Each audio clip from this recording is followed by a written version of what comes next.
So hello everyone, welcome to our YouTube channel education hub online. इस video में हम discuss करेंगे endocrine system.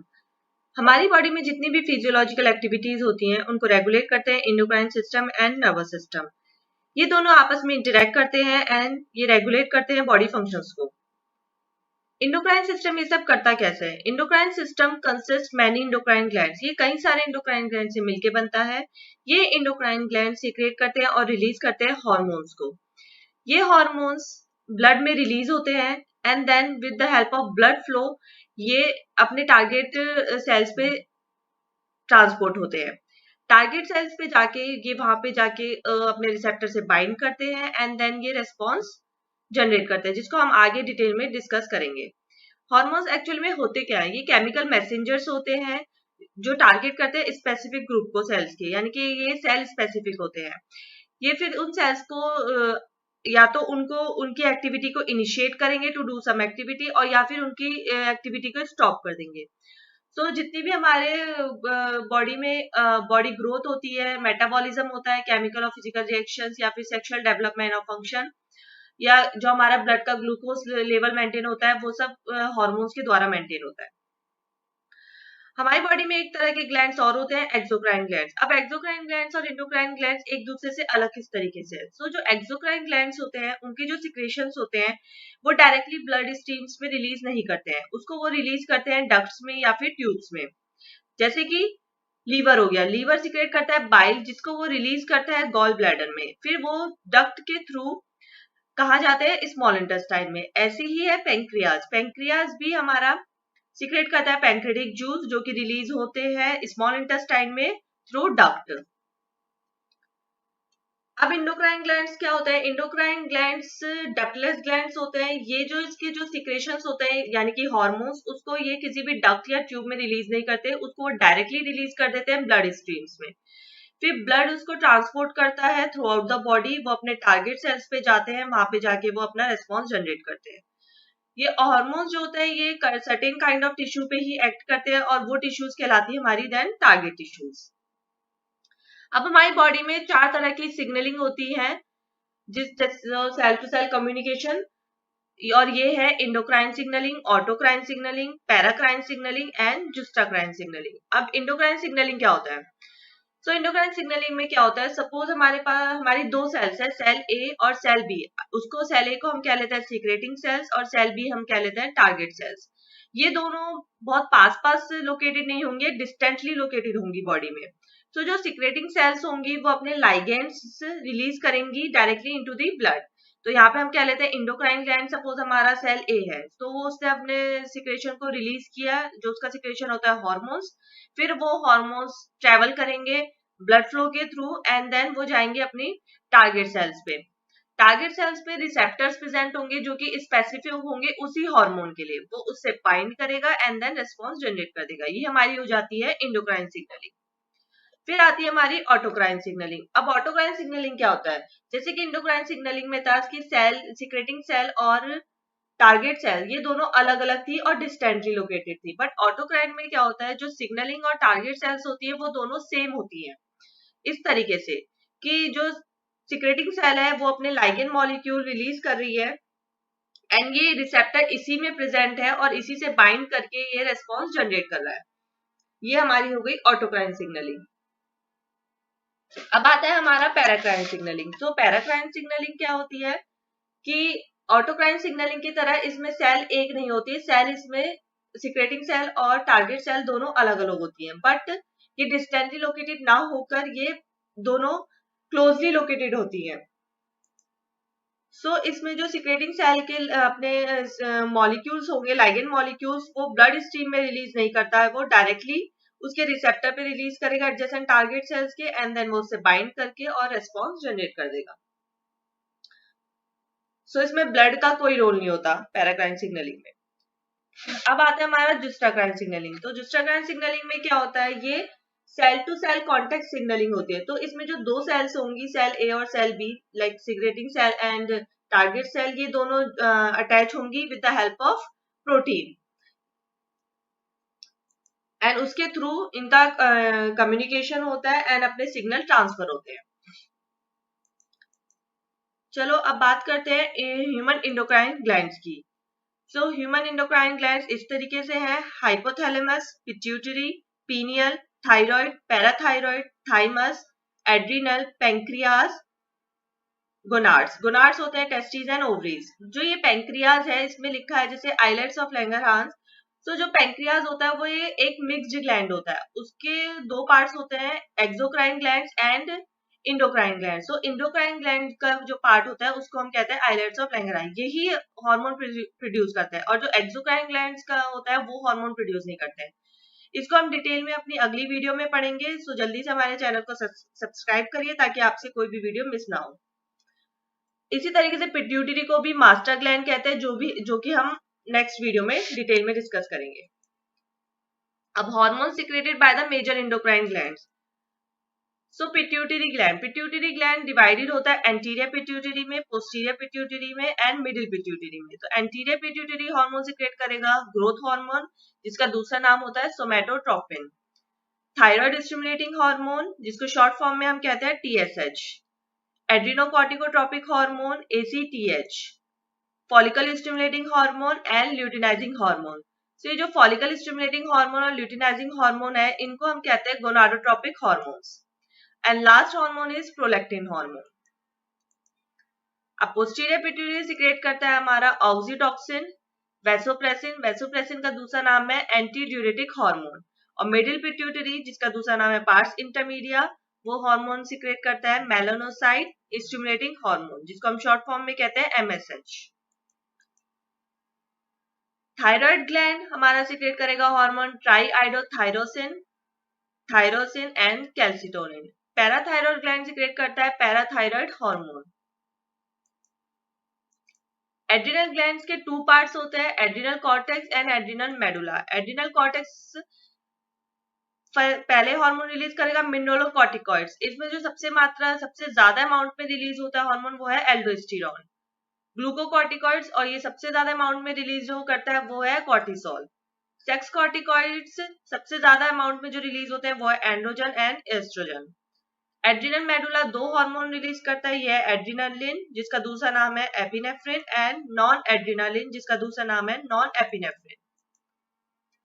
अब आते हैं पेंक्रियाज की बात। जैसे कि मैंने पहले बताया ये एक मिक्स्ड ग्लैंड होता है। तो इसका आइलेट्स ऑफ लैंगरहैंस वाला जो इंडोक्राइन ग्लैंड का पार्ट होता है वो सिक्रेट करेगा इंसुलिन एंड ग्लूकागॉन। और तीसरा हार्मोन वो सिक्रेट करता है सोमैटोस्टेटिन। ये जो सोमैटोस्टेटिन है ये एक इनहिबिटर की तरह एक्ट करता है फॉर ग्रोथ हार्मोन। गोनाड्स में पहले हम आते हैं टेस्टिस पे। ये हार्मोन सिक्रेट करेगा टेस्टोस्टेरोन। ओवरी सिक्रेट करते हैं एस्ट्रोजन एंड प्रोजेस्टेरोन। अब hormone secreted by other gland. So other glands के क्या है? पीनियल ग्लैंड, ये सिक्रेट करता है मेलाटोनिन। थाइमस सिक्रेट करता है थाइमोसिन। किडनी सिक्रेट करेगी रेनिन। ईपीओ की फुल फॉर्म है erythropoietin. And next hormone is thrombopoietin. Heart secrete करेगा ANP, एट्रियोनेट्रियूरेटिक हार्मोन पेप्टाइड। और प्लेसेंटा सिक्रेट करता है human chorionic gonadotropin, progesterone and estrogen. अब इन हार्मोन्स का केमिकल नेचर क्या होता है? कुछ हार्मोन्स एमिनो एसिड डेरिवेटिव्स होते हैं, कुछ प्रोटीनेशियस होते हैं, कुछ ग्लाइकोप्रोटीन्स हार्मोन्स होते हैं। अब ये कौन कौन से हैं? सो एमिनो एसिड डेरिवेटिव हार्मोन्स है थायराइड हार्मोन, ये ड्राइव होता है अमीनो एसिड टायरोसिन से। मेलाटोनिन हार्मोन ये ड्राइव होता है अमीनो एसिड ट्रिप्टोफैन से। अब शॉर्ट पेप्टाइड हार्मोन्स हैं, ये दो हार्मोन्स हैं ऑक्सीटॉक्सिन एंड वैसोप्रेसिन। इनमें 9 अमीनो एसिड्स होते हैं, ये नैनोपेप्टाइड्स होते हैं। अब लॉन्ग पेप्टाइड हार्मोन्स है, इसमें अप टू 50 अमीनो एसिड्स होते हैं और ये हो जाएंगे एड्रिनोकॉर्टिकोट्रोपिक हार्मोन। इसमें 39 अमीनो एसिड्स होते हैं। ग्लूकागॉन, इसमें 29 अमीनो एसिड्स होते हैं। प्रोटीनस हार्मोन्स, इसमें 50 से ज्यादा अमीनो एसिड्स होंगे और ये हो जाएगा insulin, growth hormone, prolactin. Glycoprotein hormone ये हो जाएगा TSH, thyroid stimulating hormone, luteinizing hormone, follicle stimulating hormone. ये इनमें दो सब यूनिट्स होती हैं ग्लाइकोप्रोटीन्स की। कैटेकोलामाइन हार्मोन्स अब हमारे होते हैं epinephrine, non epinephrine. Steroid hormones होते हैं testosterone, oestrogen and cortisol. Tropic hormones, अब ये ट्रॉपिक हार्मोन्स क्या होता है? सो सपोज एक हार्मोन है, let's say TSH, thyroid stimulating hormone, इसको रिलीज का और सीक्रेट कौन करता है? पिट्यूटरी ग्लैंड, और स्पेसिफिकली अगर हम बोले तो एंटीरियर पिट्यूटरी। तो ये TSH सीक्रेट हुआ, ये एक हार्मोन है, इसने जाके एक्ट किया थायराइड ग्लैंड पे, और थायराइड ग्लैंड ने फिर अपने 3 हार्मोन्स रिलीज किए। ये है ट्राईहाइड्रोथायरोक्सिन, थायरोक्सिन एंड कैल्सिटोनिन। तो ये वाला हार्मोन है TSH, ये एक इसके जो सिक्रेटिंग सेल है वो भी इंडोक्राइन ग्लैंड है, और इसका जो टारगेट सेल है वो भी एक इंडोक्राइन ग्लैंड है। तो इस तरीके के हार्मोन्स को हम कहते हैं ट्रॉपिक हार्मोन, कि जो एक इंडोक्राइन ग्लैंड से रिलीज होते हैं, दूसरे इंडोक्राइन ग्लैंड को स्टिमुलेट करते हैं। तो ये हो गए ट्रॉपिक हार्मोन। इसी तरीके से दूसरे ट्रॉपिक हार्मोन हो जाएंगे गोनाडोट्रोपिक हार्मोन, यानी कि luteinizing hormone, follicle stimulating hormone, और एड्रीनोकॉर्टिकोट्रॉपिक हार्मोन यानी कि ACT है, जो कि एक्ट करेगा किस पे? एड्रिनल ग्लैंड पे, और मोर स्पेसिफिकली एड्रिनल कॉर्टेक्स पे। अब हार्मोन्स के एक्शंस को देखते हैं। सो हार्मोन्स जो होता है वो डायरेक्टली जाके टारगेट सेल्स पे एक्ट नहीं करते हैं, वो पहले जो टारगेट सेल्स पे रिसेप्टर्स प्रेजेंट होते हैं उनसे कंबाइन करेंगे एंड हार्मोन रिसेप्टर कॉम्प्लेक्स बनाएंगे, तब अपना वो एक्शन जनरेट करते हैं। जैसे कि सिक्रेटिंग सेल हो गई, इंडोक्राइन ग्लैंड हो गया, इसने अपने हार्मोन्स को रिलीज किया ब्लड में, ये ब्लड फ्लो के थ्रू ट्रांसपोर्ट हुए, एंड यहाँ पे ये इनकी टारगेट सेल्स है, ये इनके रिसेप्टर्स प्रेजेंट है, यहाँ पे आके रिसेप्टर से बाइंड करेंगे, हार्मोन रिसेप्टर कॉम्प्लेक्स बनाएंगे, देन ये अपना रिस्पॉन्स शो कर देंगे। तो अब प्राइमरी मैसेंजर और सेकेंडरी मैसेंजर क्या होता है? जो हार्मोन्स डायरेक्टली जाके टारगेट सेल्स पे एक्ट करता है उसको हम प्राइमरी मैसेंजर कहते हैं। तो प्राइमरी मैसेंजर क्या होता है? जैसे एक हार्मोन हुआ, वो रिलीज हुआ, ब्लड फ्लो की थ्रू ट्रांसपोर्ट हुआ, अपने टारगेट सेल पे पहुंचा, वो रिसेप्टर से बाइंड करके उसने हार्मोन रिसेप्टर कॉम्प्लेक्स बना दिया, तो वो तो हो गया हमारा प्राइमरी मैसेंजर। अब सेकेंडरी मैसेंजर क्या होता है कि जो हार्मोन रिसेप्टर कॉम्प्लेक्स बना है ये एक्टिवेट कर देगा सेल्स के एंजाइम्स को, और फिर ये एक वो सेल्स के एंजाइम्स को जब एक्टिवेट करेगा तो वो एक दूसरा सब्सटेंस बनाएंगे जो कि फर्दर रिएक्शंस को प्रोसीड करेगा। तो ये जो सब्सटेंस बनेगा इसको हम कहते हैं सेकेंडरी मैसेंजर। सो इस तरीके से हो जाएगा ये लाइगेंड आया यानी कि हार्मोन, ये प्राइमरी मैसेंजर हो गया, यहाँ पे आके रिसेप्टर से बाइंड किया, फिर रिसेप्टर से बाइंड करने के बाद या तो ये डायरेक्ट अपना रिस्पॉन्स शो कर देगा, जीन पे चेंज एक्सप्रेशन शो कर देगा, या फिर ये एक अदर मॉलिक्यूल बनाएगा, सब्सटेंस बनाएगा एंजाइम्स को एक्टिवेट करके सेल्स के, तो वो हमारा हो जाएगा सेकेंडरी मैसेंजर। अब प्रोटीन हार्मोन का मोड ऑफ एक्शन देखते हैं हम, ये किस तरीके से एक्ट करेगा। जो प्रोटीन हार्मोन्स होते हैं वो प्लाज्मा मेम्ब्रेन को पास नहीं कर सकते हैं, सो उनके जो रिसेप्टर प्रेजेंट होते हैं वो प्लाज्मा मेम्ब्रेन में ही प्रेजेंट होते हैं। तो जैसे ये प्रोटीन हार्मोन आया,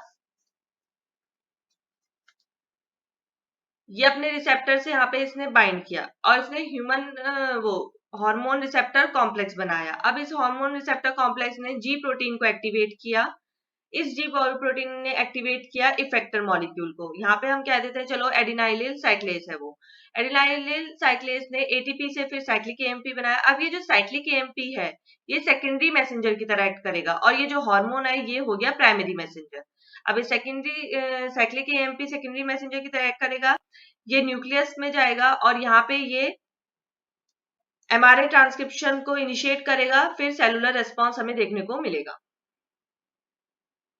इस तरीके से ये प्रोटीन हार्मोन अपना एक्शन शो करते हैं। फिर आते हैं स्टीरॉयड हार्मोन्स। अब जो स्टीरॉयड हार्मोन्स होते हैं वो प्लाज्मा मेम्ब्रेन को क्रॉस कर लेते हैं, और ये इनके जो रिसेप्टर प्रेजेंट होते हैं वो होता है साइटोप्लाज्म में। अब ये स्टीरॉयड हार्मोन आया, यहाँ पे ये बाइंड किया अपने रिसेप्टर से, इसने फिर हार्मोन रिसेप्टर कॉम्प्लेक्स बनाया। अब ये hormone receptor complex nuclear membrane को क्रॉस करके न्यूक्लियस में जाएगा, फिर यहाँ पे ये बाइंड करेगा क्रोमेटिन से और एक्टिवेट कर देगा एमआरएनए के ट्रांसक्रिप्शन को। फिर ऐसे ही ट्रांसक्रिप्शन होगा, ट्रांसलेशन होगा और सेलुलर रेस्पॉन्स हमें देखने को मिल जाएगा। अब थायराइड हार्मोन का मोड ऑफ एक्शन क्या होता है? जो थायराइड हार्मोन होते हैं इनका जो रिसेप्टर प्रेजेंट होता है वो डायरेक्टली न्यूक्लियस में होता है, और ये जाके अपने यहाँ पे इस जीन से जाके ये अटैच होते हैं, एंड देन ये ट्रांसक्रिप्शन कोज करते हैं और ट्रांसलेशन, और फिर ये अपना सेलुलर रिस्पॉन्स शो कर देते हैं। Thank you for watching our video. अगर आपको हमारी वीडियो पसंद आई है तो लाइक, कमेंट, शेयर जरूर करें और चैनल को सब्सक्राइब करना ना भूलें।